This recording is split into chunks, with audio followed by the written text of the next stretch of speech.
Hi everybody, my name's Clint Baderis. This is Mod 7 for EDL 856. I am comparing internal and external communication within our high school here at Pueblo West. The assignment asked us to compare and contrast internal versus external communication using a graphic or a chart. The reason I chose this um, way to make the chart was it looked simple, and the only problems I had was getting images to upload. I was trying to upload images in the staff and student and district circles, but couldn't get them to do so. Um, it was fairly easy to create the graphic, but I did have some issues. This is a good program that I see I could use in other classes and other areas. All right, getting to my chart.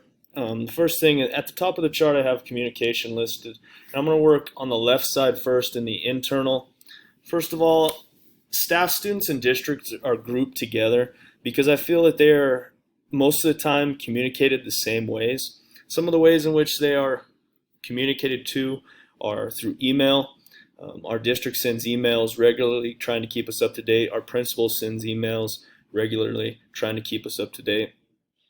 Staff meetings. Right now, all of our staff meetings are through Zoom, so we communicate through Zoom quite often. We have a shared drive in Google Drive that we send out documents and get comments and suggestions. Right now, we're in online learning, and they're trying to get us to in-person learning. So there's been lots of shared documents. How can we get there? Do we feel comfortable bringing back 50% of the kids, stuff like that. So that's one thing we also use.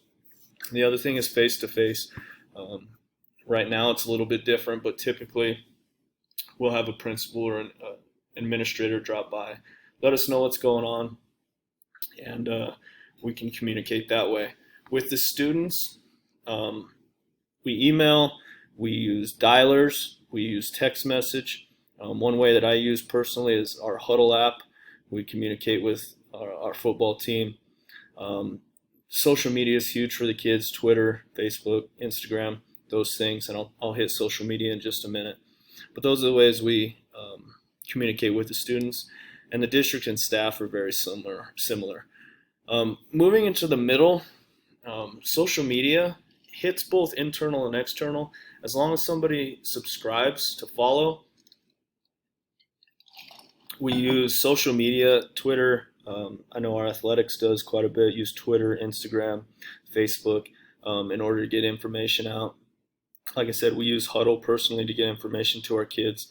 So social media can hit everybody, from parents to the community, the outside organizations, the students, the staff. If our principal sends something out, that is, everybody can get that information. As I move to the right in the external communication, these are communicating with people who are outside of our school. First is the parents. Some of the ways that we communicate with our parents are email. Everybody has their email in PowerSchool, so we can email parents.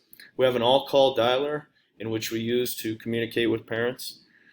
It sends out a call to every parent in the school, the district. You can break it down into groups.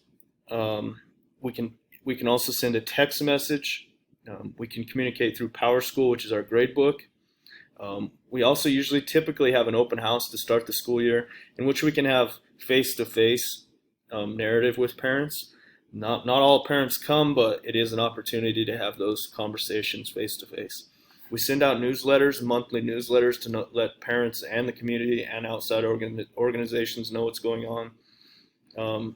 Like I said, social media is another big thing that parents can get information from, and our school website and our district website are ways in which parents can get information. The community and outside organizations, I feel, are very similar.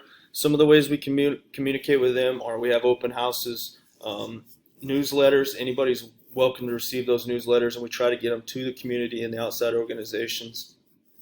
Social media is another big one.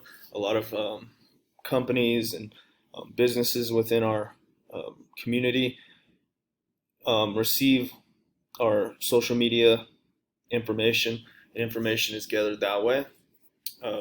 the place I feel like we are strong is communicating with our students and staff. The place I feel like we could make some improvements is definitely the outside organizations and the community. Um, Not all of them are on our dialer list. Not all of them are on our email list. And we need to find a way to communicate with them a little bit more efficiently. Um, as with the staff, students, and district, I feel like we do a good job of communication. I feel like we have strong communication within, but I feel like we need to reach to our outside organizations a little bit better. This project allowed me to look at the ways in which we communicate and the ways in which I think we need to improve as a district and as a school. I'll use this with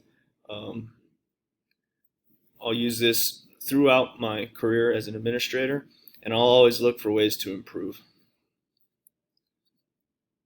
Thank you for your time.